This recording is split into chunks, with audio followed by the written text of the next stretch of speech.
guys, it's Elle and welcome back to my channel and happy Foundation Friday. Today we are going to be, for our last Green Clean June, going to be doing the Well People Stick Foundation. And it is actually called the Narcissist Foundation Cream. So if you want to know more about that, hit that subscribe button, give me a thumbs up, and let's do it. I have heard so much about this brand. I actually have known about this brand for many years. They just seem to be coming into more vogue, I guess is what they say, into my sites more often. They do very kind of outspoken marketing for their company, so they'll do a comparison between one of their products and some other very, very well-known brand, and they'll say like toxic for that well-known brand, and then they'll say alternative, whatever they have for their brand. I think it's interesting. It's pretty aggressive and in your face, and I kind of like it. So this is a very extremely clean whole line. They don't have a ton of products, but what they do and what I've tried from them is very good. So now this foundation is called the Narcissist Foundation Cream. It's certified organic, and it has no GMO, gluten-free, it says natural, cruelty-free, and advanced performance.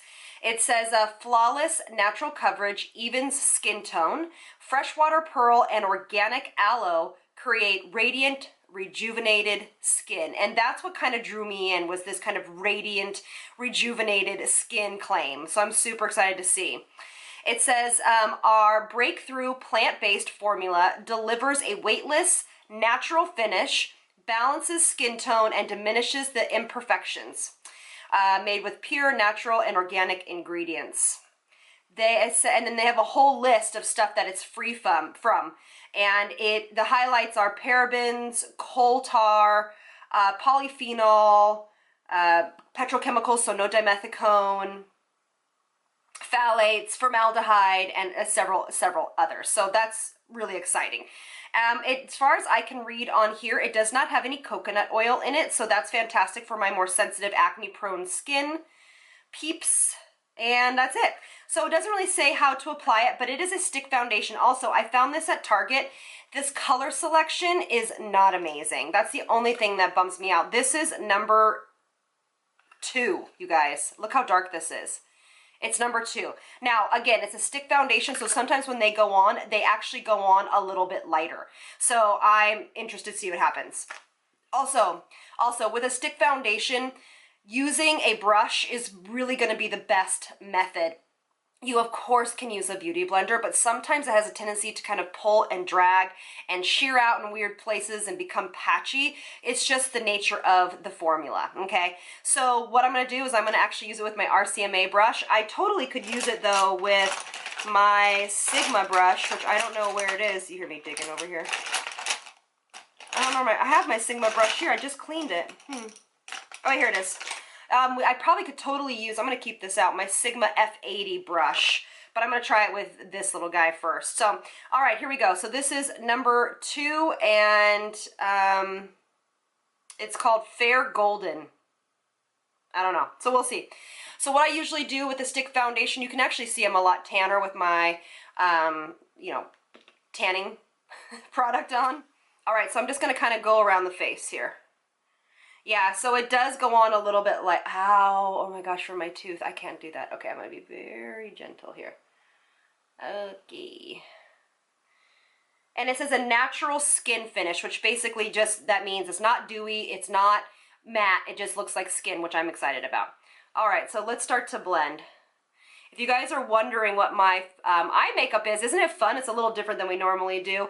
It's the new Makeup Geek palette, this guy from Target, and I have a video up on my YouTube, showing you guys how to use it and how to get this look, so you can run over there whenever you have a chance. Oh my god, that's so ouchies over my, ow, ow, ow, ow, ow. If you don't know, I got a root canal done, and it's just, I feel much better, by the way. It's just painful because it's like still super swollen, you can see it. Okay, so yes, let's talk about this.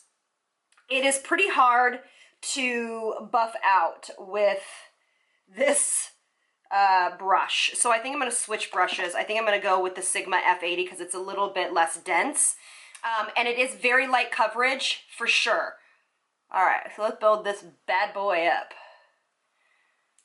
The color actually is now a little bit too light, so don't let the packaging of the actual product deceive you.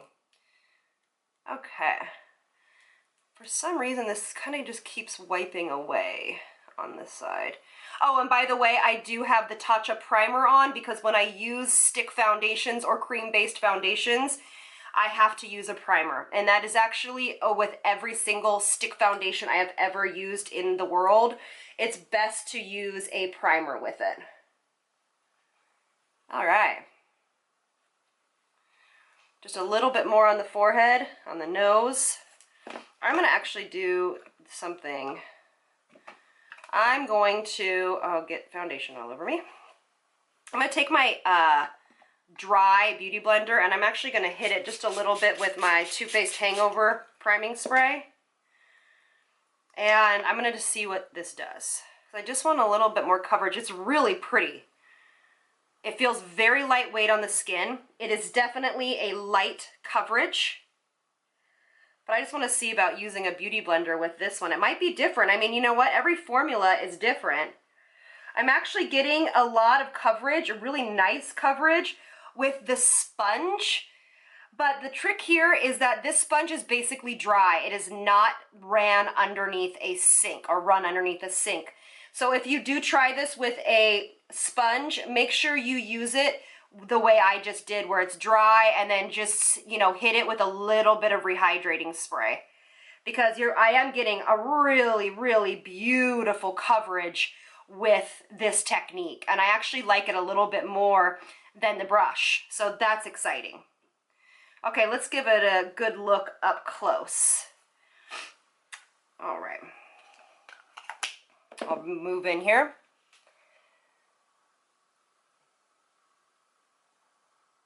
Oh, you guys, it's really pretty. It looks great on the nose. It's not overly dewy or matte. It is definitely being able to be built up to about a medium coverage, I would say. Absolutely a medium coverage. I'm just gonna build this up just a little bit more. This is where it hurts, ouch.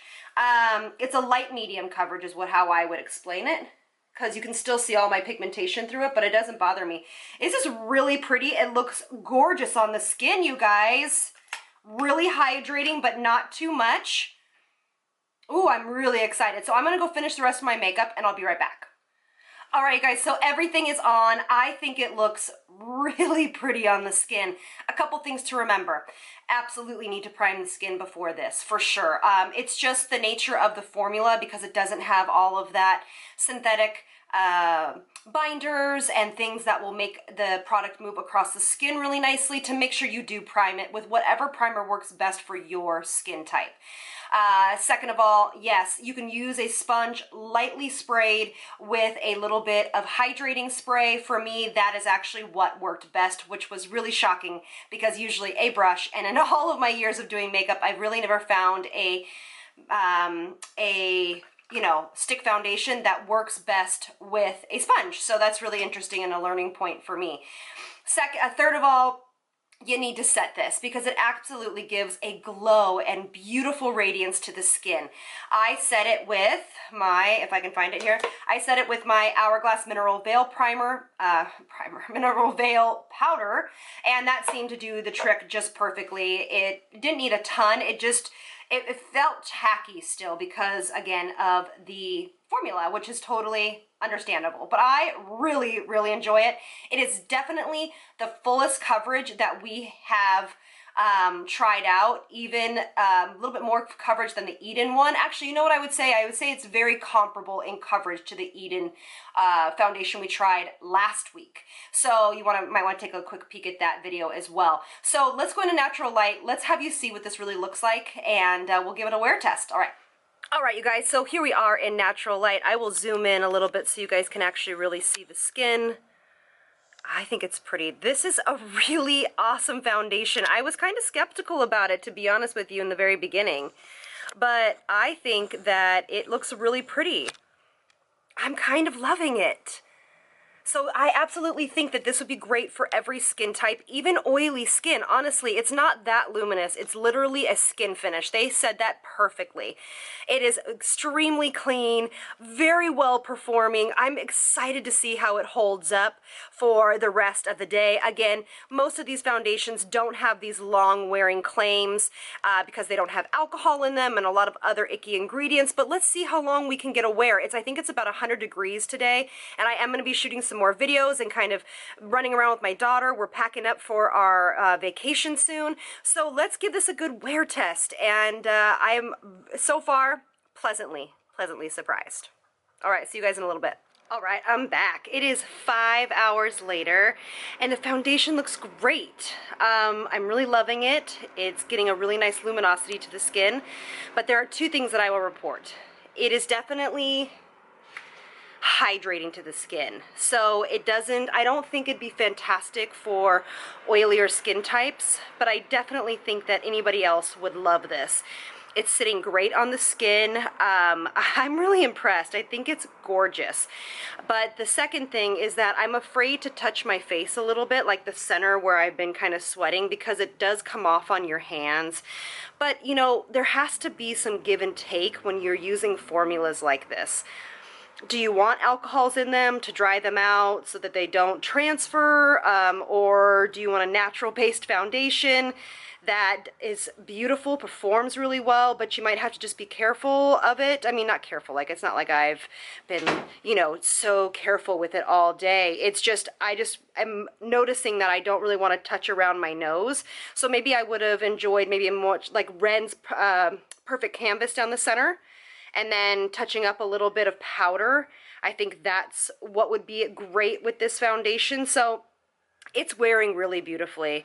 I'm going to see if I have time later on today, because we're just getting ready to go, to see how it wears the rest of the day. But right now I'm going to tell you that this is definitely one of my 5-star foundations that I have tried on, no matter if this is green and clean or if this is a regular, you know, brand. It is really good. It feels fantastic on the skin. I think it looks great on the skin.